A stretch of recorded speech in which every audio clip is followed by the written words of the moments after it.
Bush goes on. He says America's immigration system is outdated.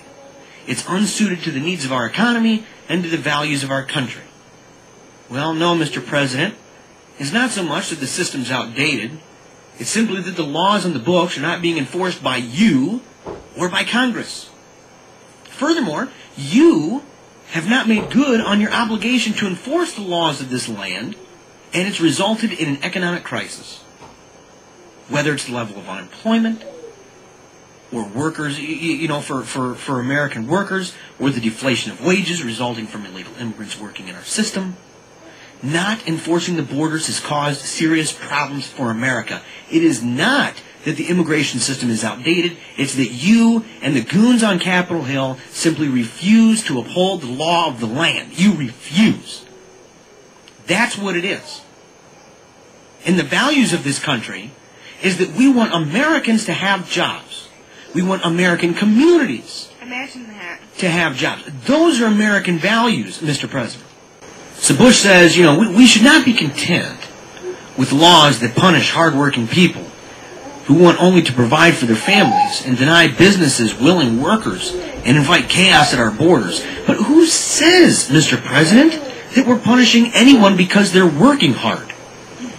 See, we'd be punishing people for knowingly and willingly violating the laws of the United States of America.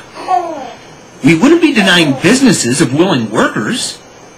We would be denying them the right to hire people who've broken our laws in order to come here and work for wages that pit them against American citizens who are more than willing to do those jobs. We're not inviting chaos on our borders, Mr. President. We're wishing for people to simply respect our laws, and we are asking that they follow the appropriate channels to live, work, worship, play, to do all that legally. And the pursuit of happiness. The pursuit of happiness. Is this really too much? Am I being, outrageous in saying, hey, respect our country, respect our laws, go about it the proper way, and then come here and love and live and learn and everything else? I'm on your page. You're on my page? For once. Yeah. So then Bush says this. He said, it's time for an immigration policy that permits temporary guest workers to fill jobs American workers will not take. Yeah, I'll tell you, this kind of garbage makes me angry. Because, see, the problem is that the numbers simply don't add up. This is a lie from the pro-immigration crowd. It is a downright lie by those who are supporting free trade and amnesty. That's all it is. It's a bold-faced lie to the American people. Most of the people involved in these services, like, let's say, agriculture, for example, okay, are Americans. I mean, agriculture, that's the greatest example, because you got people talking about farms, right? And you say, well, we need them to pick our, tomatoes and cherries and whatnot.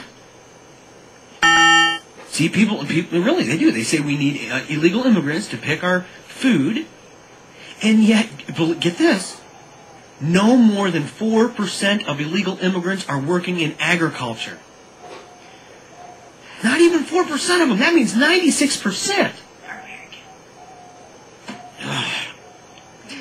And it isn't that Americans won't take these jobs. Here's what it is, Mr. President. Because they can pay the illegal immigrants less. It's not that they won't do these jobs. Americans are doing these jobs. Okay? It's not as if it's all illegal immigrants. There are tons and tons of Americans doing these jobs. They just don't have to do it for 50 cents a day. That's right. They got families to feed. And so all the people who line the pockets, these corporations, CEOs, and all these lobbyists and everything else that line the pockets of these congressmen and line the pockets of the president, all their campaign contributors, all these people benefit from the work of illegal immigrants.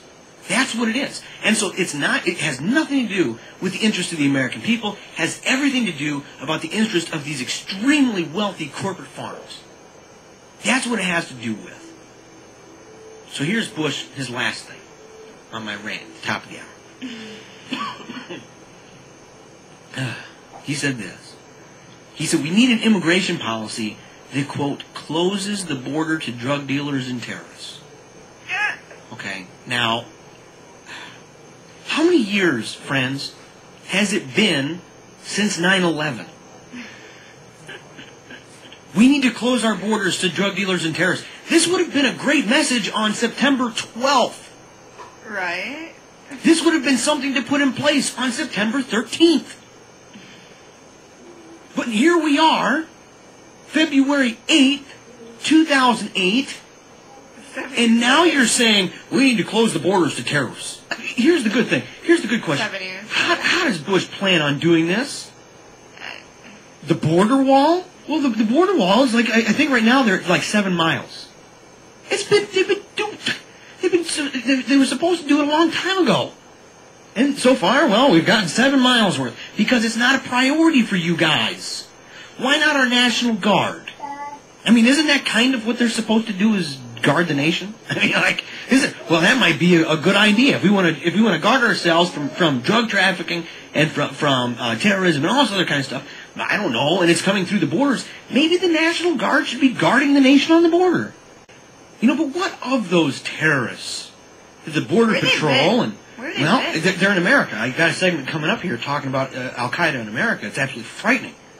New York Times talked about it. But here we have, you know, what about these terrorists that the Border Patrol and Homeland Security and National Intelligence believe have already slipped through the wide open border? Think about that. Listen, friends. Listen to what I'm saying. Okay, if there's anything you can do right now, shut everything off and listen.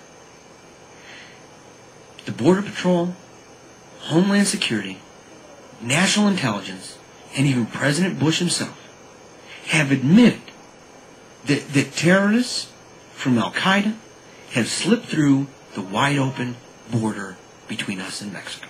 But now they finally admit it and they're saying, oh wow, it's a problem now. You know, but didn't Bush say that we're fighting terrorists over there so that they won't be over here?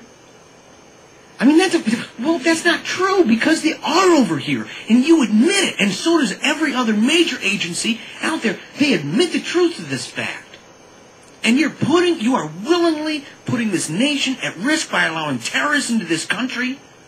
Scary. Families, homes, communities, and everything. You and all of these corporate farmers and all these lobbyists and CEOs and every other kook and lunatic over there in Washington, every single one of you, you're willingly putting this country at risk for greed, for money.